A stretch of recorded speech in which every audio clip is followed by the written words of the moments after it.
Hi, it's David doing a little video for Stampin Squirrels.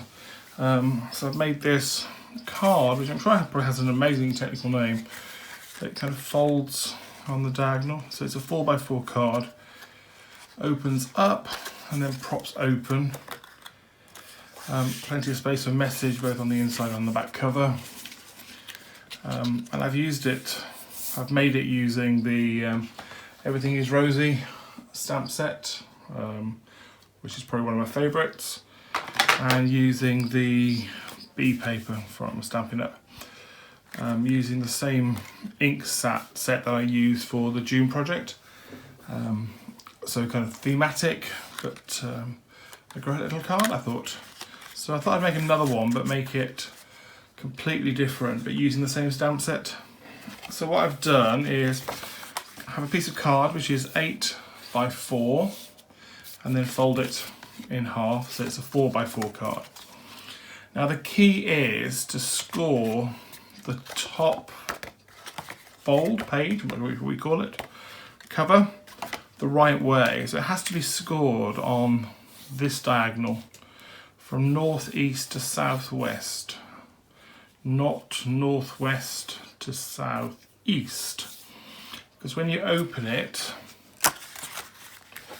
it opens that way. And if you scored it the other direction, it would open the wrong way, or the counter-logical way. Now I'm kind of lucky, I think. I've got this scoreboard which actually does come with a diagonal folding tool. And in theory, what I do is I line the top corner against the scoring line. So I'm going to line it against the 5 and then score down. And it scores straight down the diagonal. If you don't have a scoring tool like that, you could probably just eyeball it, I guess. And then give it a good old burnish. And then this will now open up like so. So I've chosen some Stampin' Up paper. I'm not quite sure what set it's from, but great DSP.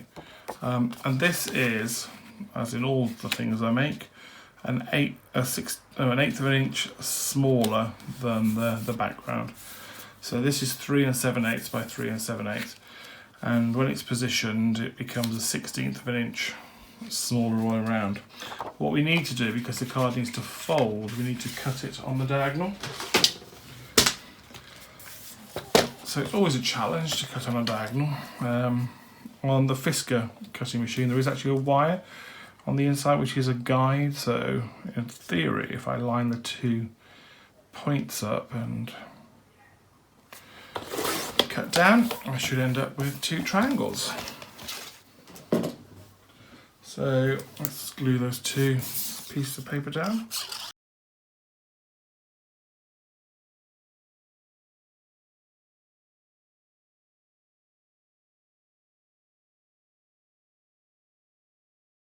And then what I've done is, if I can find some dimensionals,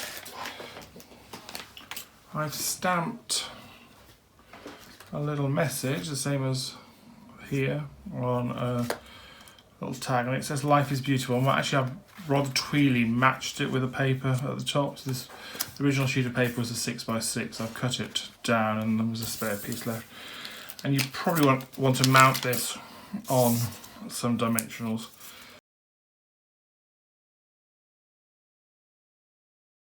And then what I've done, so instead of the sort of darker, browner, sepia tones which I made in the original one, I've actually stamped some really quite funky colours for the flowers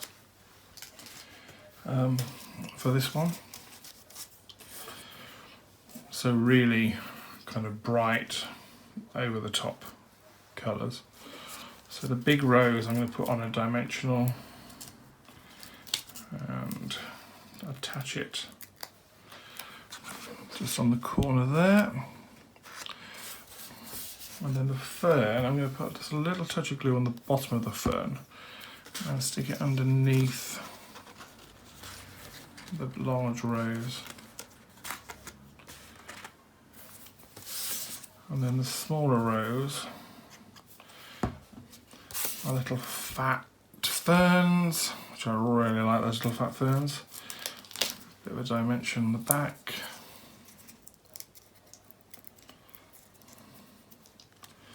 And then pop those on the other corner.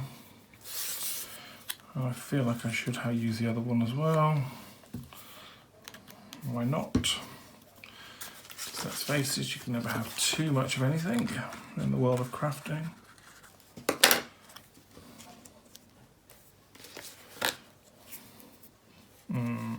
Not sure I like that now I've done that. So let's take that one off, and then the rest of the stamping can go on the top. Give it a bit of a flourish.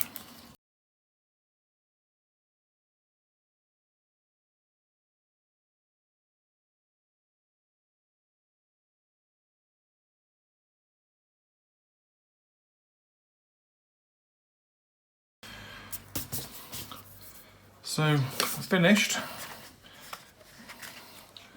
So it'll travel flat in a small envelope. Lots of colour, a really kind of bright, cheery card. And life is beautiful. Loads of space on the inside and the back cover to write a message. And certainly look fairly impressive on anyone's mantelpiece, I think. Anyway, it's David. Keep well, keep safe, and I'll speak to you soon. Cheers now, bye.